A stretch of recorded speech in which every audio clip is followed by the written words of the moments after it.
I'm looking at this thing that I don't want and getting more of it, so I'm looking at it and getting more of it, so I'm looking at it and getting more of it and looking at it and getting more of it. Is there something missing in the explanation?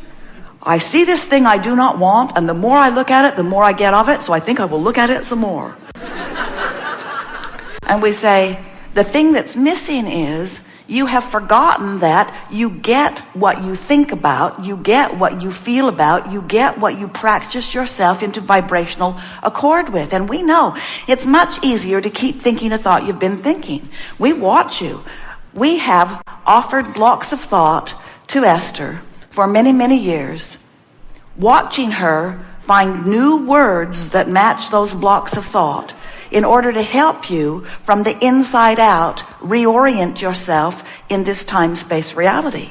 Because you become so accustomed to feeling the same way that you always felt when a certain condition or word or conversation is offered to you.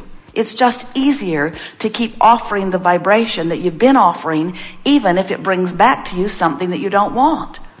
For example, it's easy in this economic climate to think about shortage of money, even though more wealth is being made by some people at this time than in all of the history of economics. But still, it's easier for most people to focus on shortage. It's easy for most people to focus upon the decline of their physical apparatus as they worry about their physical well-being, especially as they project themselves into the future. It's much easier if you walk about and if you were to be so bold as to say, I believe in my physical wellness.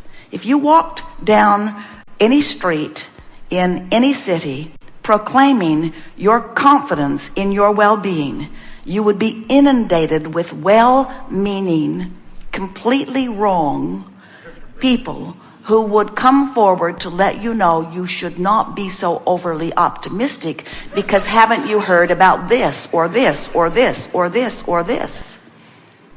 The facts of manifestation would be presented to you in order to get you to be convinced in your own vulnerability.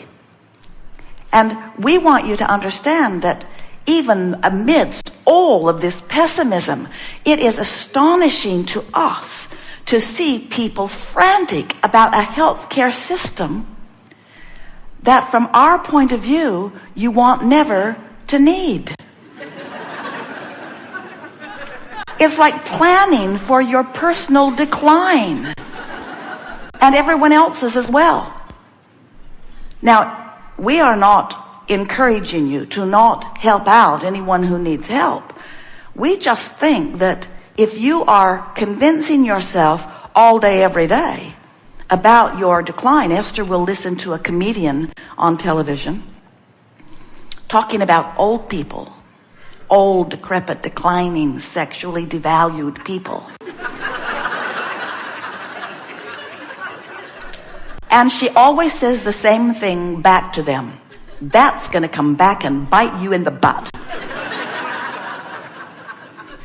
Because they're not talking about themselves today, but they're talking about moving through time, and they are planning decline for everyone they see, and they are not leaving themselves out of it, we promise you. So what we're wanting you to understand is that what is, even if almost everybody you know has almost the same, similar, and maybe by your standard not wanted experience, it still has nothing to do with you, except that your attention to this unwanted experience causes you to practice the frequency of it, which means it will become your experience. And then they say, see, I was right. And we say, you weren't right, you were influential.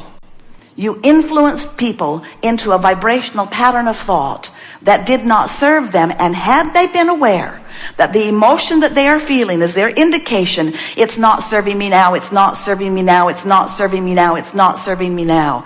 And if you cared more about how you feel than about being politically correct or medically correct or statistically accurate, Esther will say, but Abraham, it's true.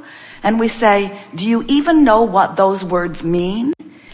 It's true. It's true. Do you know what it's true means? The phrase it's true simply means somebody gave their attention to something long enough to achieve a vibrational alignment with it, and law of attraction gave them what they were thinking about. That's what it's true means. If we were standing in your physical shoes, we would at least add another phrase to the words it's true. And that other phrase would be, it's true and I want some of it. It's true and I want some of it. Because if it's true and you don't want any of it, it being true is not good enough reason for you to give your attention to it. Play it for a little while, over the next 5 or 10 days. It's true, but I don't think I would like any of that. But it's really true. But I don't think I would like any of that. It's going to be quite shocking to you how many things you give your attention to that are true, that you don't want to activate in your vibration, but you are because it's true. And we're encouraging you today to find a new criteria, a criteria that the source within you has found long ago.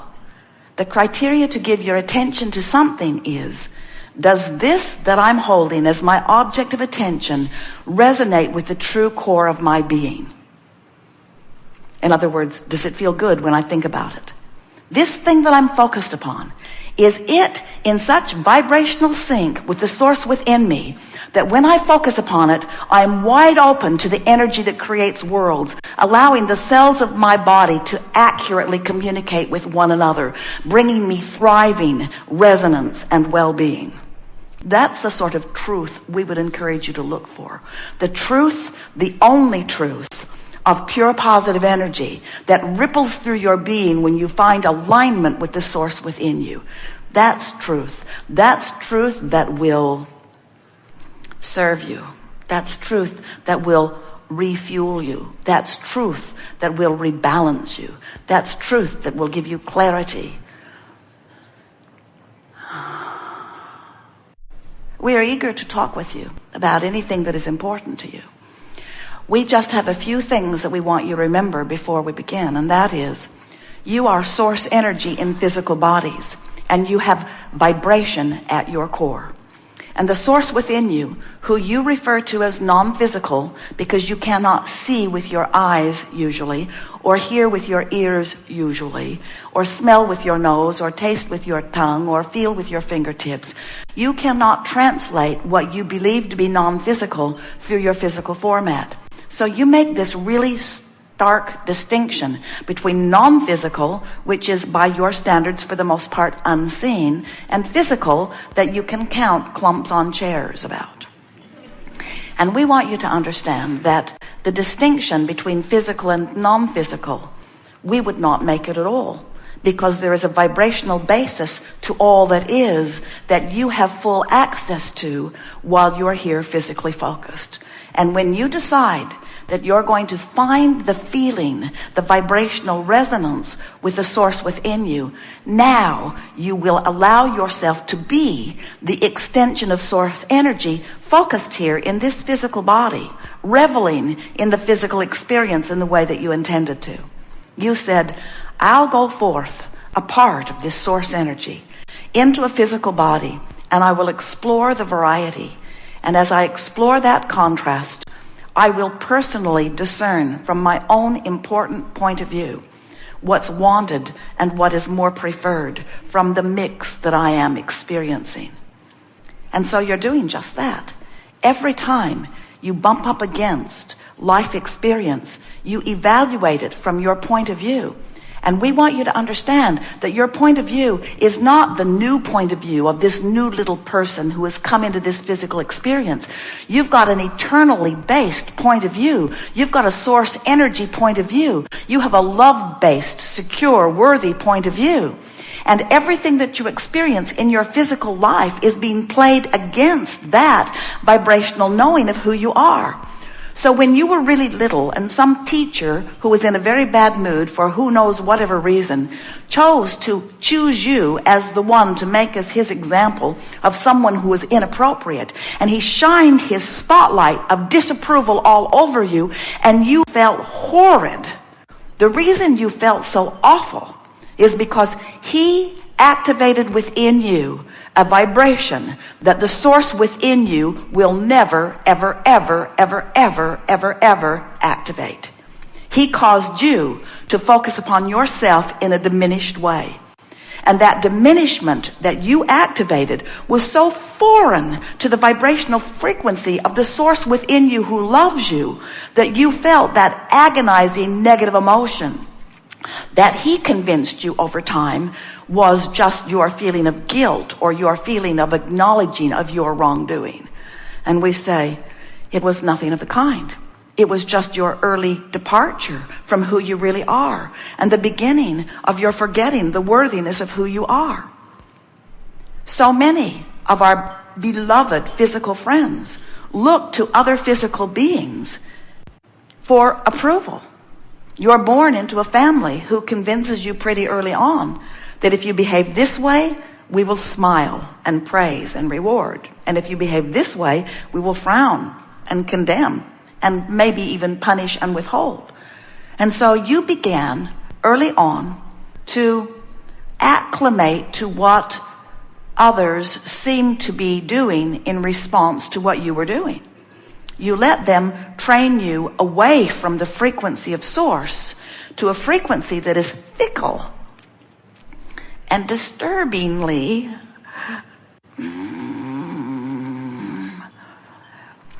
well, it moves about a lot, doesn't it? Have you ever stood on your head to try to please someone, and just when you think you're right where they want you to be, they change their mind and they ask for something else? You think, oh, I need to completely reorient myself. I thought we had an agreement here. And suddenly everything is upended. And we say, when you look to any other as your basis of stability or your basis of well-being, you're in for a rough ride. Where if you are all day, every day, measuring your vibration against the vibration of the source within you, it doesn't take any time for you at all to figure out that who you really are is one who loves. And when you find a reason not to, you're out of whack. Who you really are is someone who knows your own value. And when you are not looking at your own value, you're out of whack. You are someone who really appreciates the value of others. And when you find fault in another, you're out of whack. You are someone who knows the value of your physical beingness. And when you feel diminished about your physicality, you're out of whack. So everything that we talk about in these gatherings, even though it is all based upon the powerful law of attraction, these are the gatherings that we are calling the art of allowing, because it's you figuring out consciously, steadily, chronically, how to allow yourself to be a vibrational match to the source that is really who you are. And when you figure that out, now you're walking around in these magnificent physical bodies, but you are so practiced into the vibrational frequency of who you are that there is no separation, no pinching off between you and you. So when you stand in a moment and you hold someone as your object of attention with all of the love of source pouring through you, they benefit by their interaction with you because you are who you really are. When you hold something like a government or a condition, when you focus upon your planet as a whole or a segment of it or an individual or a movement, when you focus upon any aspect of your life experience and you stand inside this vortex of alignment, in vibrational alignment, in vibrational resonance, in vibrational beingness with all that you are, oh, what a beautiful planet you see.